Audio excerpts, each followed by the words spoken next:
And it was just probably the worst and hardest month that we've had in our marriage. And it brought us really close together. Hi there, you're listening to the Kingdom Sexuality Podcast. We're Alana, Kyle, and Tiera, friends who have a heart for intimacy and long to uncover God's truth and design for sexual freedom within marriage. If you enjoy listening to our episodes or like our content over on Instagram, would you consider leaving a review or subscribing? It really helps. Welcome here. We are back for another episode of the Kingdom Sexuality Podcast. Hi there, I'm Alana, and I'm joined by Kyle and Tiera. And a special welcome to the patrons who are tuning in. This episode is created by you and for everyone else too. But I over in Patreon, I had asked everyone to send in questions, ask whatever they wanted. It could be personal, it could be marriage, intimacy related, whatever they wanted. So this is the questions that we got. So if you want to, be a part of the show, support the show, get some freebies, see the hump day positions, all the good stuff that happens there, go over to patreon.com/kingdomsexuality to do that. All right. The verse I chose for today is John 15:9-11. I have loved you even as the Father has loved me. Remain in my love. When you obey my commandments, you remain in my love, just as I obey my Father's commandments and remain in his love. I have told you these things that you will be filled with my joy. Yes, your joy will overflow. Felt like a nice verse. That might be a record for longest verse for an episode. Yeah, it could have been. I wanted to do the beginning part of that, like the abiding and the branches, but I was like, I'll just do the last bit.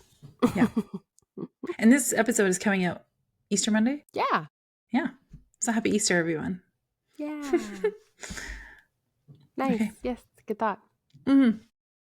All right. So there were a bunch of questions. So let's just get right into them. Yeah. So the first one I have here is, do you and your spouse have any go-to intimacy routines? I mean, I talked about this a little bit on the scheduling episode, but you can have like a routine as your schedule.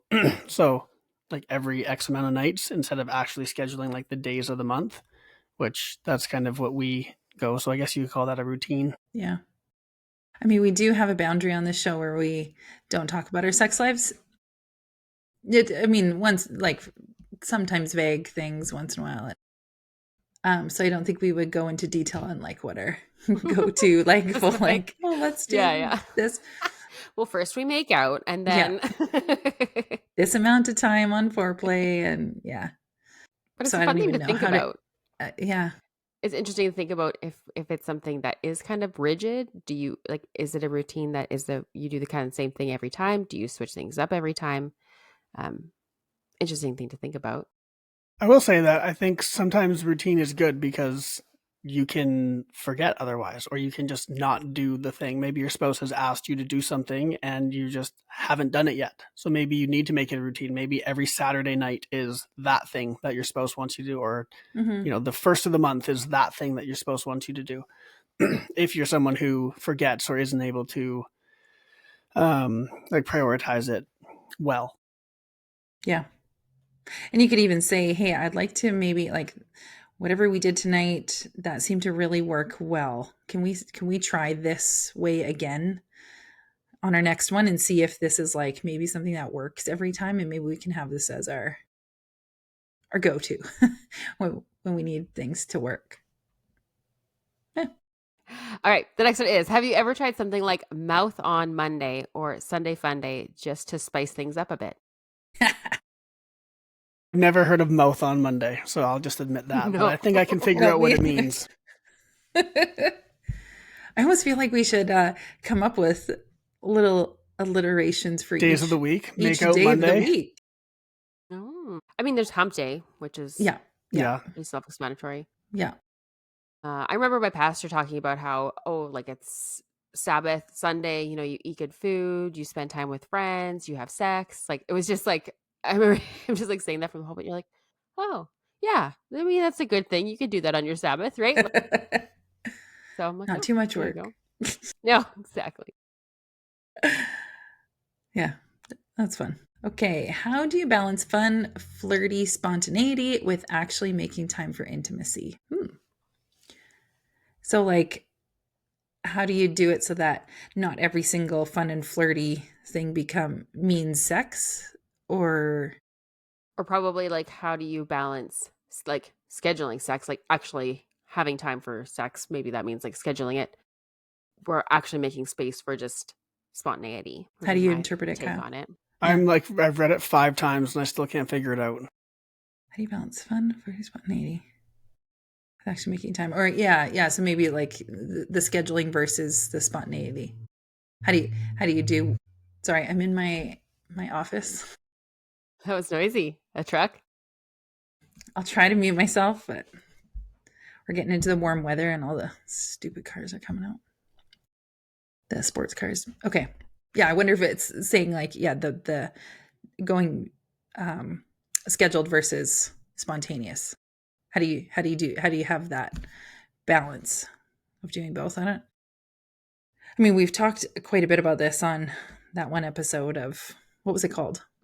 Scheduled versus Scheduled. spontaneous. There you go. I think it would actually come down to having a conversation. How much do you actually want to have sex? Hmm. Like having that, knowing that, and Mhm. then, okay, so think of your week. If you haven't had sex yet and you were like, okay, well, let's aim for like 3 times a week. You're like, oh, it's a Thursday. We still haven't done it yet. Okay, I should probably be intentional about doing something to pursue them tonight, where it's like maybe that's a balance of spontaneity, but also making time for intimacy, where you're like, oh, I can somehow pursue my spouse today. I mean, even if you are scheduling it, I'm sure you can still be flirty in how you're initiating sex. Yeah, exactly. Totally. Yeah, I've said Yeah. this before, but scheduled sex doesn't mean like 8 p.m. Tuesday, 7 minutes of this, 20 minutes of that. Like it's just we're going to be intentional on that day, and then that day is wide open. You can be as spontaneous as you want on that day, Yeah. or that night even, right? If it ends up being nighttime once the kids are down, whatever, you can be spontaneous then still, and you can still be fun and flirty and do all those things throughout the day. I don't know. Maybe I don't know if the heart behind this is like anti-scheduled, like, hey, how do you do this? Like, wouldn't spontaneous just be better? But I've always heard people say, and I totally agree with it, if you're someone who wants spontaneous sex but you're not having very much sex or not having as much sex as you want in your marriage, scheduled sex is better than no sex. So maybe that's where you have to start. Yep. Yeah. It's good. All right. What helped you get back on track when connection felt hard? Praying about it. Definitely. And communication, talking, whatever is the hard thing that you're going through, that and pushing through and remembering that you're on the same team. That to me is such a big one. Like, no, he loves me. No, he still wants me, and project that as well to him. Yeah, see, to me, this is like when you have to say sorry to your spouse and you don't want to do it because you know you're in the wrong, but like you're probably just too prideful. And sometimes it's just making that first move when you don't want to, because the end result's going to be probably pretty good. And so this is where I like really disagree with these you don't have to do anything you don't want to do type mottos, because Yeah.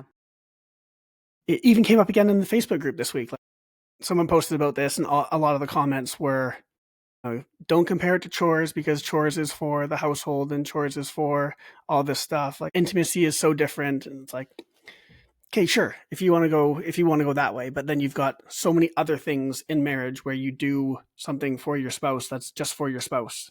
Anyways, sometimes it just means you got to do the thing you don't want to do because that's just the right thing to do, and it's the right thing to do in that moment for your spouse. And when connection feels hard, maybe it's not sex and intimacy. Maybe it's just cuddling. Maybe it's just conversation. Maybe it's just being beside each other. Yeah. It definitely doesn't have to go right to sex if connection's hard, because if there's no connection outside of the sex part, then the sex probably isn't going to be very good.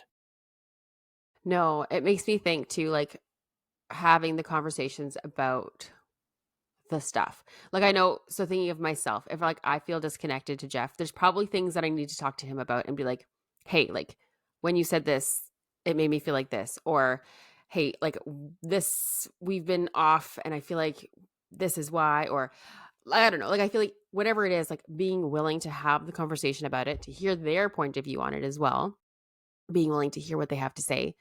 Um, and then, yeah, just talking it out Yeah. and building up that emotional connection that maybe is gone. Because, like you said, Kyle, it's the sexual intimacy isn't going to be great if there's no emotional intimacy. So, Have you seen God use your struggles to actually bring you closer? Yeah, I mean, when you're going through a struggle or your spouse is going through a struggle and you communicate well about it with each other, that brings a whole new level of vulnerability, right? And bringing that emotional intimacy closer definitely helps bring you closer in all areas. I feel like as long as you're open with what you're struggling with and you're moving forward in it, not just say complaining about it, but you're actually talking about it and your feelings about it and maybe getting some tools to help you with it. Yeah. Yeah, this is really recent and relevant for us because we had a horrible, horrible March. Like, we got our vehicle stolen. My father-in-law had a heart attack. My work was really, really slow. And when my work is slow, I don't make money. And it was just like probably the worst and hardest month that we've had in our marriage. And it brought us really close together. And I would 100% say that Sam definitely carried the marriage for a little bit, especially when it came to faith, because she was praying so faithfully and so specifically, and it was crazy every single time her prayer got answered. Like one night, she was praying like, God, would someone book into Kyle's schedule overnight? I wake up, check my email, got a booking. Next night, God, would you fill Kyle's schedule for the rest of the week? That whole week, my schedule filled. Like she was so faithful in it, and it definitely brought us closer. Brought us closer together. The spiritual intimacy was like really high when the rest of our world was really low. That's Wow, awesome. very cool. Yeah, she was saying even like your insurance, like the Well, yeah, our for like your vehicle stolen getting vehicle or stolen, something. like so we had some work done to our vehicle last year. We put a new transmission in it and had some engine work done, and it came out to like just over $6,000. And so when our vehicle got stolen, I had kind of had this in my mind. In my mind, was like, okay, as long as we get that money back, I'll be fine. And when the insurance got back to us with the settlement offer, it was like way more than $6,000. And I was like, okay, sweet, this is amazing. Like, praise God. And we had just bought a new vehicle. Anyways, yeah. April has been the opposite of March. So it's been really Good. cool. Cool. Wow, that is cool. Have you or your spouse ever struggled with anxiety? How do you support each other when one of you is feeling overwhelmed or low? Yeah, going back to that month, I've never had anxiety, and I felt it for the first time. Like all this stress going on definitely made me anxious. I wasn't sleeping. Like it took. Usually, I hit the pillow and I'm out like a light. And even if I wake up in the middle of the night to go pee or whatever, I'm back to bed, no problem. But I was like not falling asleep right away. I was waking up in the middle of the night, putting a kid back to bed, and then up for another hour. Like it was wild. Um, and so, yeah, the support from Sam to me was just, hey, what do you need today? Okay, you know what? I need you to do breakfast today. I'm just going to lay in bed. Or, you know what? I'd like us to go to bed early tonight so I can try to get some sleep. Or, hey, this is like I've said it in the past about mental load. My mental load needed help last month. So it was, hey, these are all the things that are on my mind. If there's anything you can do to just take these things off my mind, that would really help. So I think that's the biggest part of it is what does your spouse need from you in that moment? A lot of it's going to probably have to do with mental load and what's causing the anxiety and how can you help in that? Yeah. And talking about it. Like yeah, just like you said, like asking, okay, how can I support you during this time? What is going to make it feel a little less? How can I be your cheerleader? How can I be praying for you every day? And maybe praying before they head out the door every day, or praying together at night before you go to sleep, or like just be more intentional about the spiritual intimacy as well, in that time. Yeah. And then get somebody to pray. Like if you're the supporting spouse, get somebody to pray for you. Because it can definitely feel overwhelming the more and more somebody is relying on you. So if you have a safe person that you can talk to about it, like a friend or something, and just say, hey, I'm having, this is a lot for me to do the supporting right now, and I would love some prayer and maybe some help, or even just to vent to somebody who you know is safe and who knows your spouse, and that can make it feel like, okay, I'm not alone in this, and you're not alone. Hopefully you have a good community that you can rely on. So good. Yep. Okay, now we're whiplashing question wise. All right. What are y'all's opinions on adding food to sex, such as strawberries, chocolate sauce, or whipped cream? Just adding things like that to your sex life. Yeah. Nothing wrong with that. No. If you've done any of our sex challenges, you'd know. Because I'm pretty sure I put them in nearly everyone. Not necessarily those particular ones, but definitely edible items. I mean, everybody loves food. Love food and sex. Yeah, combine it's a great combination. like I don't know. Who doesn't like whipped cream in best. general? I don't understand. I remember, and I've said this before, I think, but being at a friend's place, we were playing hide and go seek or something, and I was in her parents' room, and I saw this, like, I don't remember if it was like a whipped cream or if it was like just in general, like a food type, but not a food you'd put in your cupboard, like a sexy type food, like designed for that, like designed for sex things. Anyways, Like it was different than like, it was designed for yeah. sex. Oh, okay. Yeah. Like some kind of edible thing. I don't remember if it was like a lube or something. Anyways, and I don't think it was a lube. I think it was more like a whipped cream type thing, because I remember being like, "Huh, that's so weird. Why would that be in here?" And then it's like, "Oh yeah, okay, there you go." That's fun. How old were you? I probably would have been maybe I was in high school. I don't know if I was in high school yet. Yeah, so then a few years later you got married, and then you knew what it was. And all of a sudden it dawned on you, oh, that's what it was. Yeah. There Awesome. you go. Yeah, I will just say, like, if you're prone to yeast infections, just be aware of like the sugar around the vulva. That's probably the only like caution. Limitation. Yeah. Another question is sex during pregnancy. My wife is currently 4 months pregnant, and she has ups and downs with sex drives, but the further she is along, the more difficult the sex. What's some things to try? Ladies. Yeah. Well, I'll probably just say what I always say when it comes to this stuff is to just shower together. Spend time together in whatever form is doable and workable. And think outside the box. Talk about it. Be like, hey, right now I am. Why are you laughing, Kyle? Think outside the box. But like, if there's stuff you're like, okay, so like maybe it is a good day and you're like, yeah, we can have sex, and that's totally fine. But when things are good or when they're not good, to be having that conversation, be like, okay, so if things are rough and if you're not in the mood, or if I'm not in the mood, what do you want to do? Like, talking about it before it happens, being intentional about, okay, let's prepare, because this is working today, or hopefully it'll work today, but it might not work tomorrow. Like, let's just make a plan, because I want you to feel loved and cherished and taken care of, and like both of us, right? So like, how do we do that well? So yeah, having conversations, I think, is going to be key. Trying things. If it doesn't work, pivot. Yeah. I think also just having the hope and knowing that this isn't how it's going to be forever.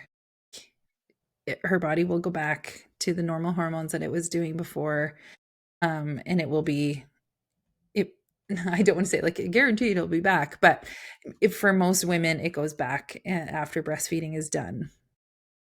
Because at that point, the hormones are back to doing their normal cyclical stuff. And so I know for myself, I remember the first time like being pregnant with number one, and my drive went to like -5, and I was like, this is awful.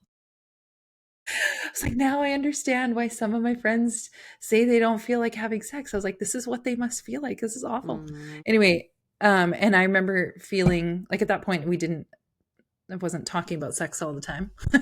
And so I was thinking like, crap, this is totally screwed up everything now. Like, what if this never comes back? Like, is this going to be my new normal? And that was actually something that really worried me. And I had a friend who had multiples and she was like, it's fine. It comes back. So I'm like, okay, good. So even just knowing that like, okay, we're going to be back to good intimacy, or at least have the potential to, in I don't want to say like in 2 years time because it seems like so long when you're in it, but Man, this question is from a husband, and I don't know if I was a husband if that would give me much confidence. It's like, No. yeah, when breastfeeding's done, you'll be good. Okay, so she's 4 months along. She got 5 months left, a year of breastfeeding. So, dude, you know what? You'll be good in like a year and a half. Just hang in there. Like stuff gets better even if you're breastfeeding. Like that's, I mean, it totally depends on the woman for sure. Yeah. Yeah. But So to the husband who asked this, like, don't worry, it won't be a year and a half. Yeah. And I'm not saying not to do anything for those. It just, you'll have to work a little harder. Both of you have to work a little harder to be more intentional and communicate. Yeah. And if you're looking for positions, go to our Instagram account, go to the ETA advice highlight, and there's one in there that's advice for sex while pregnant. And then it's a bunch of things that our followers have sent in as advice for people who are pregnant. So there you go.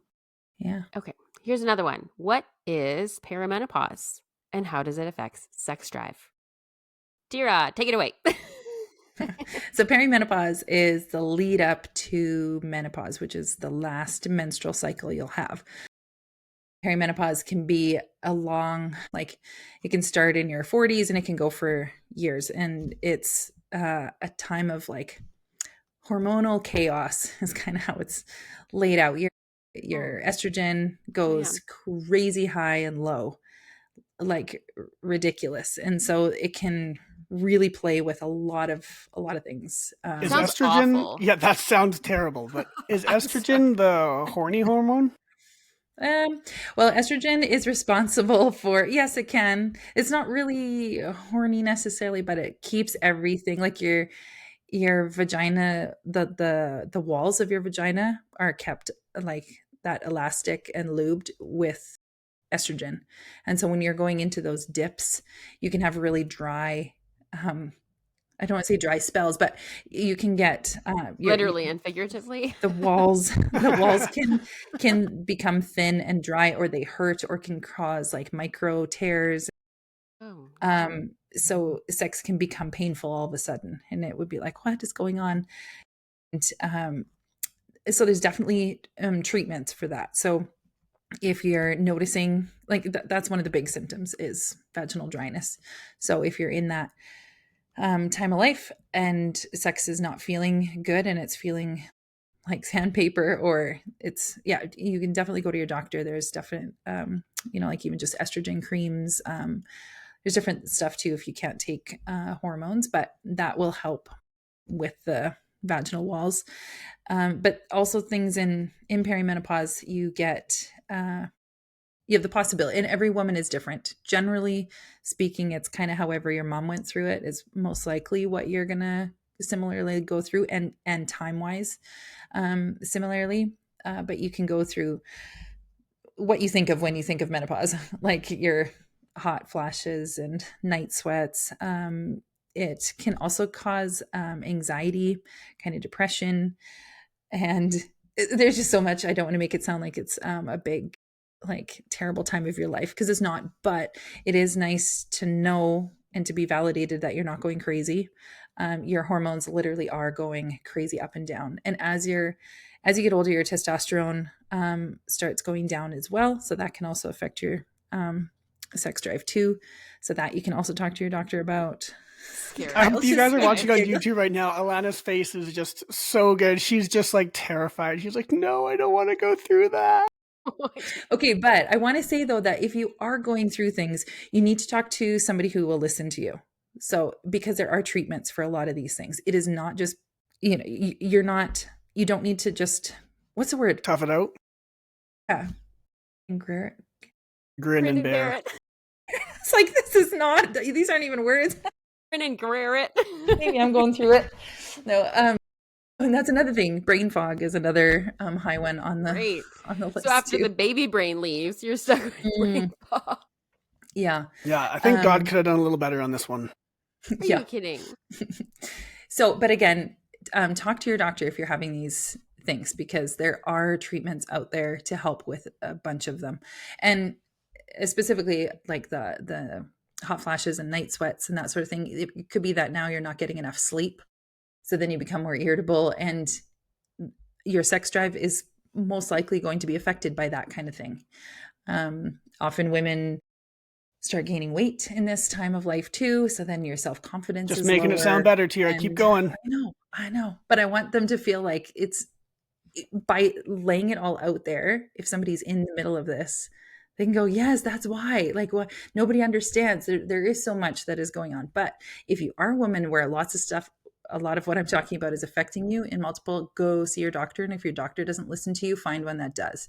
There's a great society called the North American Menopause Society, NAMS. You can Google it, and you can look up doctors who are trained in that. They have to take a specific test to test their knowledge on menopause and treatments available. So that I would highly encourage you, if you are having trouble and you need somebody to talk to, find a NAMS certified doctor. Okay, there, that was my spiel about. Yikes. Bravo. Well done. I looked it up because I remember being like, oh, I feel like one of our affiliates is like, they, like the lubes speak kind of more towards this. And it's, yes. Yeah. They have like vaginal moisturizers and stuff. And it's for that kind of stuff that you were talking You got about. it. I just looked it up. So I'll put that link in the show notes if people are interested in checking that out. Yeah. So it says that our next question is, can perimenopause affect your ability to orgasm? I mean, because our brain is our biggest sex organ, it all depends on what's going on in your brain. What kind of issues are you struggling with? If there's just nothing that you're, well, I don't need to list all the terrible things again. But no, please don't. Obviously, there's lots of stuff going on. I would recommend reading Better Sex Through Mindfulness. That's by Dr. Lori Brotto. That talks a lot about how to train your brain for that and to help with orgasm. So if you're finding that you're in this stage of life and you're trying and orgasm just isn't happening, go read that book. You'll probably find that very helpful for you. So I just looked it up on the NAMS website, and in my area, there are 50 NAMS certified doctors. So chances are, if there's one in my area, there's one in your area. Yeah. And in our, and it can be, it's any health practitioner. Like I know. Yeah. So it was, like tons: acupuncture, nurse, midwife, chiropractor, exercise specialist, marketing advisor, mental health, naturopath, nurse practitioner, nutritionist, occupational therapist, pharmacist, physical therapist, physician, psychotherapist, researcher. There's tons. So just for doctors, there was 50 in my area. Okay. Yeah. So you're like in your 40s, you're like, I just got to go see my midwife. Yeah. Yeah. The midwife's gonna go help me. Yeah. So for those of you who don't know, I do run a fertility and menopause support business. So if you are somebody who's like, I'm overwhelmed with everything, I don't know where to go, you can go check out my website at belovedfertility.ca. And I'm currently in the middle of my menopause training, so I need more not students, because I'm the student, more guinea pigs essentially. More clients. So my rate, experimenting on you. So my rates are really cheap at the moment. So if you're listening to this and it's Easter 2025, go check it out. I'd love to help you out. Do it. Yeah. How do you make BJs? What? Oh, how do you not? Like, how do you make BJs feel so awkward? Is it a confidence thing, or do you just embrace the awkwardness and go for it? If it's awkward for you, I bet you it's not awkward for him. I bet you he is enjoying it way more than you are feeling awkward. And if you are feeling awkward, that's okay. Then yeah, it probably is a confidence thing. And there's a really good book out there that Alana's reading right now that she's going to tell you all about. Yeah. When I finish it, I will continue this conversation then. I have too many books, guys. We can't keep doing this. It's The called Passionista. Yeah, it's called Passionista. It's written by the same guy who wrote She Comes First. So She Comes First is about how a man can pleasure a wife orally. So he wrote the flip side. And initially it was called He Comes Next, but then he had to change it to Passionista. So it's called Passionista now. It's a green cover with a red chili on the front. And it's probably the best resource out there for anyone in this situation who feels awkward giving a blowjob. You will be more confident when you're done the book.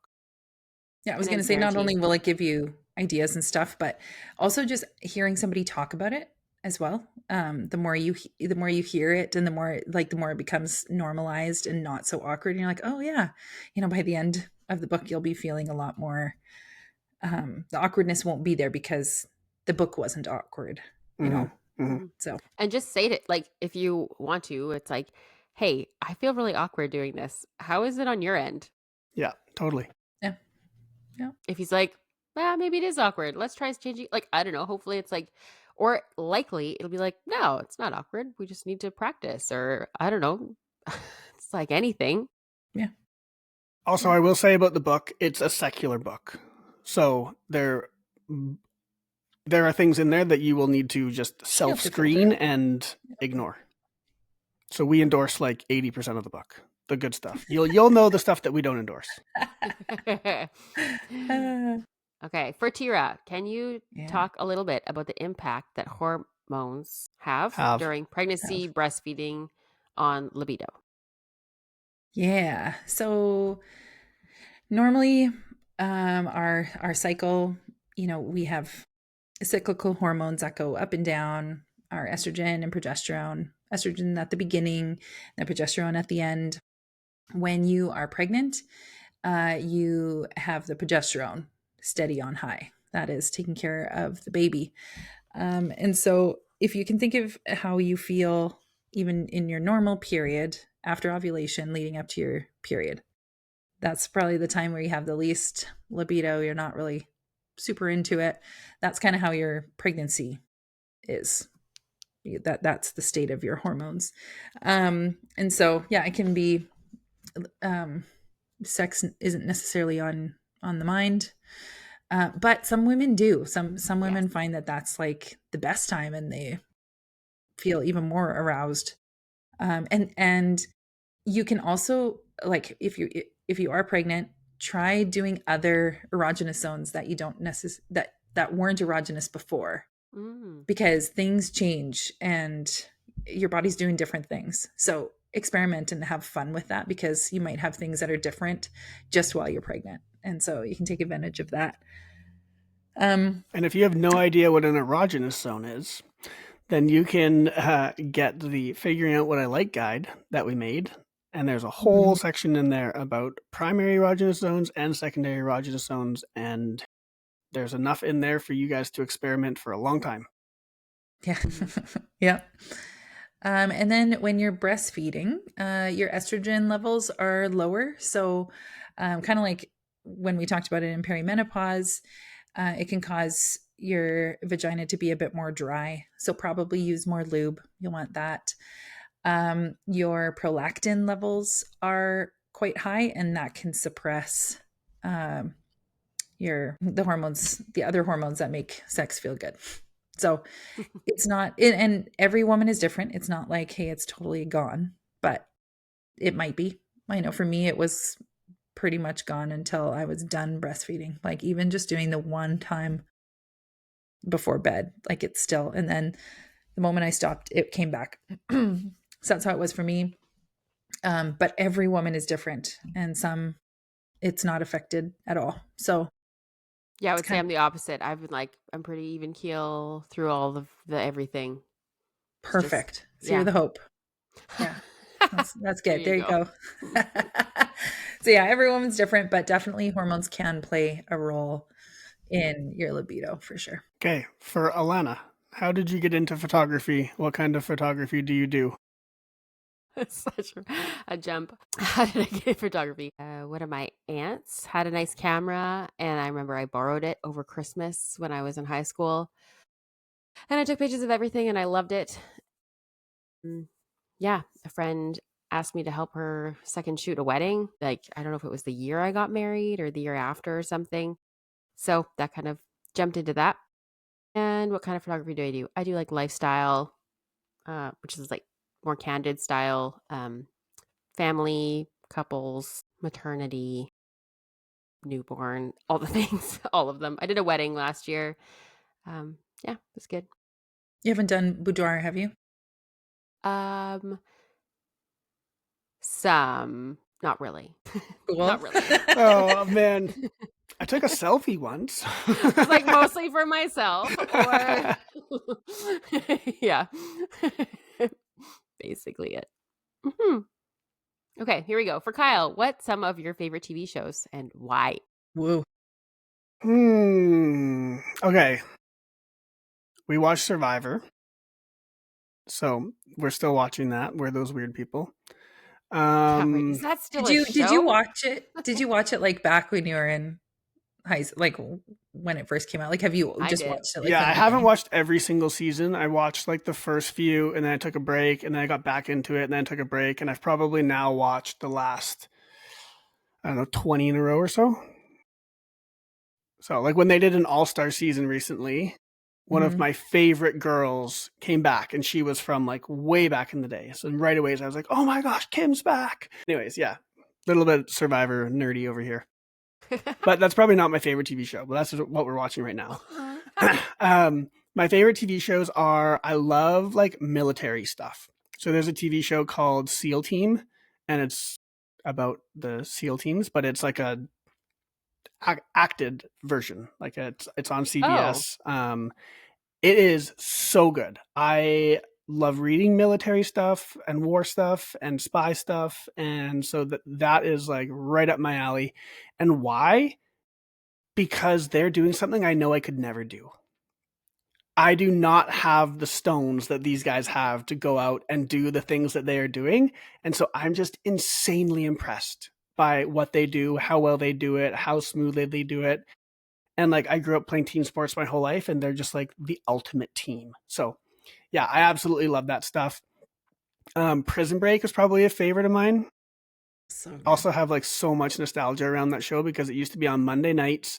I would come home from soccer practice and my whole family would be sitting waiting and we would all watch it together, 8 o'clock to 9 o'clock, or 9 o'clock to 10 o'clock when it moved to that time. But yeah, it was, I recently rewatched it with Sam because she'd never seen it. And yeah, it's still so good. Season 1 of Prison Break might be one of the best seasons of TV, like top 10 for sure. Have you seen it, Alana? Bits and pieces. Jeff has seen it multiple times. Yeah, I just so can't good. get So into good. it. I just can't. But again, like, why do I like that? Because I could never do that. One, I'm not that smart. And two, I just don't have, like, I could never be that brave to go into prison and be like, yo, I'm getting you out. Like, I'm a goody two shoes. Like, I'm a rule follower.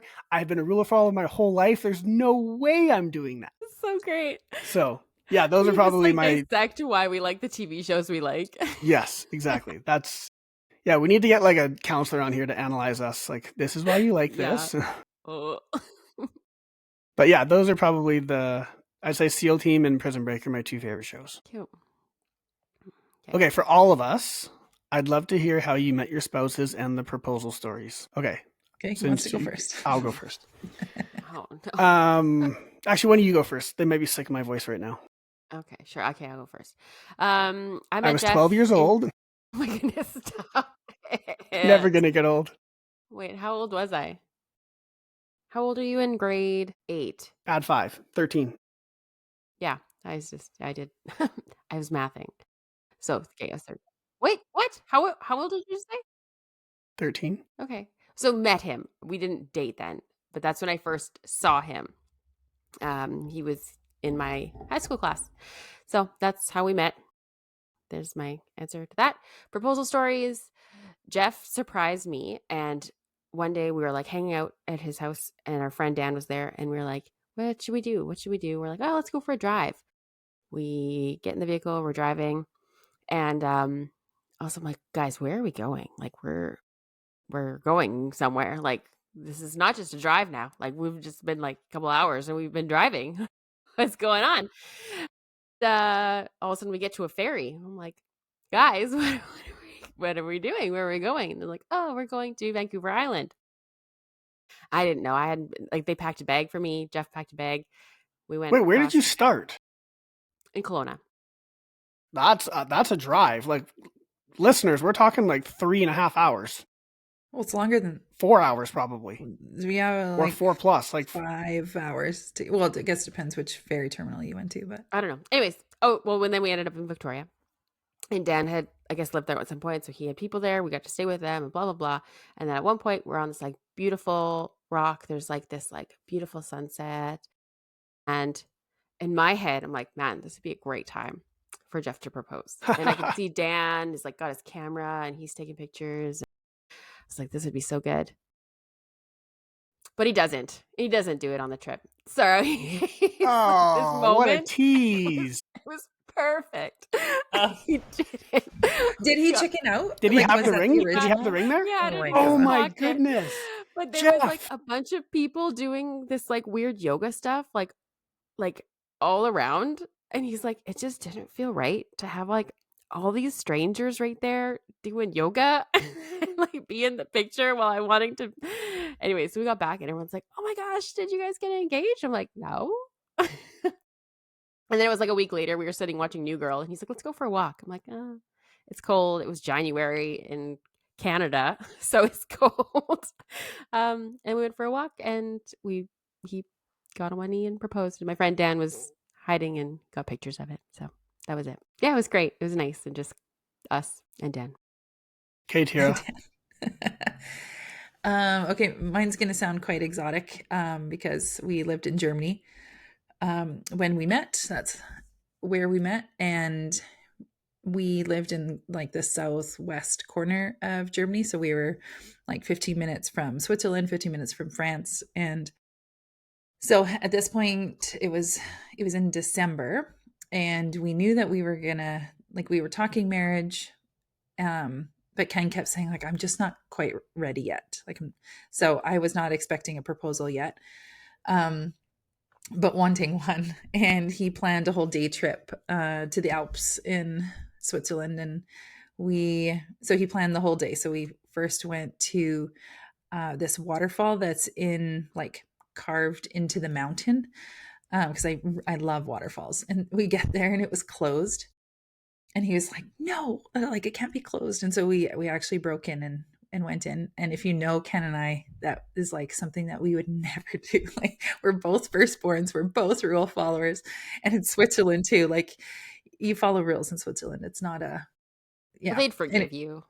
Switzerland. But anyway, so and then he took me to this little town called Grindelwald, which is like, yeah, you just keep driving up and it's in one of the towns and it had just snowed. So just everything had the full fluffy white snow everywhere.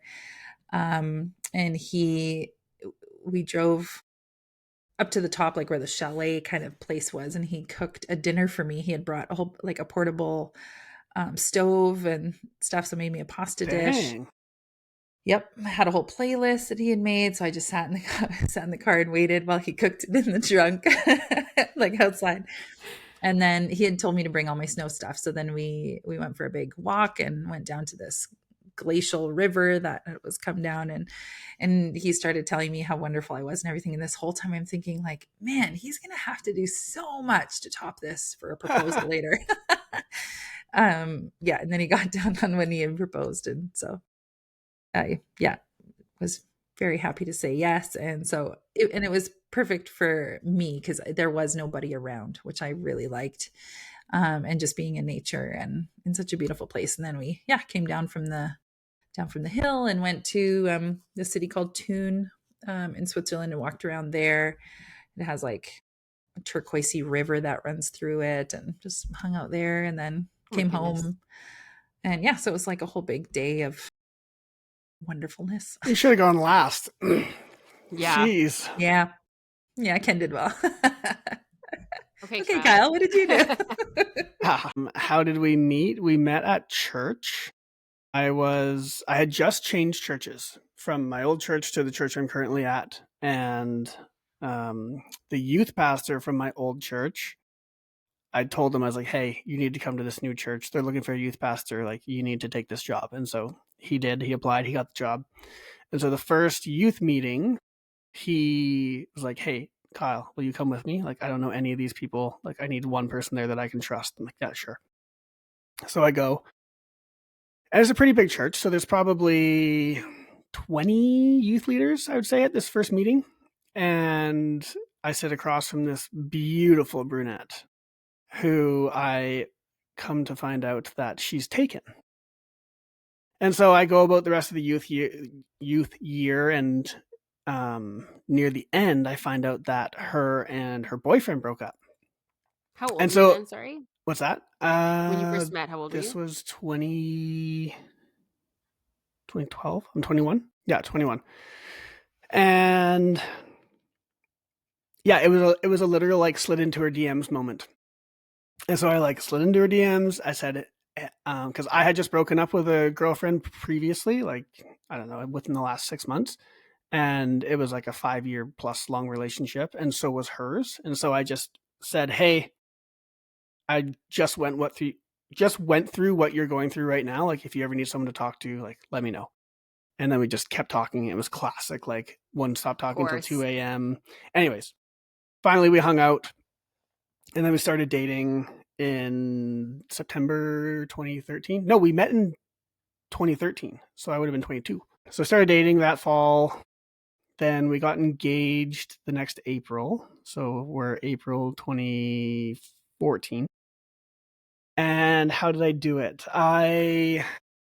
There's a spot. So where at the town I grew up in is like a farming town, and it has a river kind of on the edge of town.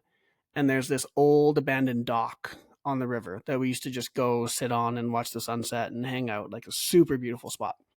Nice. And so I had planned a night. She worked at Starbucks. And so I told her, like, "Hey, after work, come over. We'll go down to the river and just hang out for the night," which is a pretty typical thing. Like, that was a normal thing we would do anyway. So she wasn't tipped off or anything. But she wasn't feeling good. So she's like, "Oh, no, I think I'm just going to go home." And I'm like, "No, you cannot go home. Like, you need to come out." Like, it actually almost turned into a little bit of a fight. I'm like, "No, just come, just come, just come. We'll just go to the river and then I'll drive you home." Mhm. And anyways, so she gets to my parents' place, and she remembers my dad being super weird to her, because her and my dad have a really good relationship. And my parents knew, obviously, I was doing it that night. And she's like, "Yeah, your dad like didn't talk to me at all that night," which was like super weird, because he just like, it would have been all over his face if he had said something. He cannot hide that. So anyways, we drive down to the river. We get onto the dock, and I'm like, "Oh, I'm gonna take some pictures," because I was into photography at the time. So I like set up the camera behind us, took some photos of us. And then I said, "Oh, I gotta go grab something from the car." And there's this pair of shoes that she had wanted that I had bought for her, and I had stuck the ring in one of the shoes. And so I was like, "Hey, you know Very those shoes you've sweet. been talking about?" Like, did you have it like in the case and everything in the shoe, or Yeah, was it like yeah. okay? Just loosey goosey. So So it wasn't loosey goosey. the ring I bought was a set. It was an engagement ring, and then it came with 2 other rings. So I had put the 2 other rings in the shoe, in the box, and I kept the engagement ring in my pocket. So when she opened the Okay. box of shoes, she would see a ring and kind of like clue in that something's going on. And so she did, almost dropped the ring or the box. But then after she opened the shoes, I like got on one knee, read her a letter, proposed, and I had 2 of my buddies who are photographers to like hide, and so they got the whole thing on camera. And yeah, it was great. And the funny thing is, the shoes that I bought for her, I didn't I didn't check, the employee didn't check, but it was 2 left feet. No Yeah, way. so it's always a pretty fun story. Man, that's crazy. Yeah, Wild. Yeah, cute. so there you go. Cute. There's our There we go. stories. We answered all your questions, patrons. So thank you. Thanks for Yeah, being that was there. fun. Mhm. It's good. I will close us in prayer. All right. Dear Lord Jesus, thank you. Thank you for this community of people who have been with us for a long time. And thank you for the people who are tuning in now for the first time, the people whose marriages have been impacted in some way by this. And Lord, we just ask that you would do a work in marriages, Lord, that you would meet needs, that you would bring communication, just knit things together well, where things have maybe been off lately. Father, I just ask for your hand of peace and like deep understanding between couples, that you would just make a way when it feels like there's kind of no way.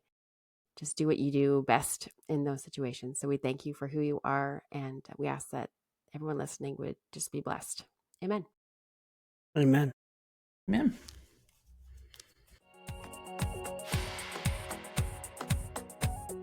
Hey friends, thank you so much for listening to today's episode. If you like our content, please like, review, and subscribe wherever you listen to your podcasts, and tell your friends too. Thanks so much for journeying with us today as we tackled the hard questions and dive deep into godly intimacy. Make sure you follow us on Instagram to see more of our content, and check the show notes for any links we might have mentioned in today's episode. We're so grateful to be on this journey with you, and we can't wait to see you in the next episode.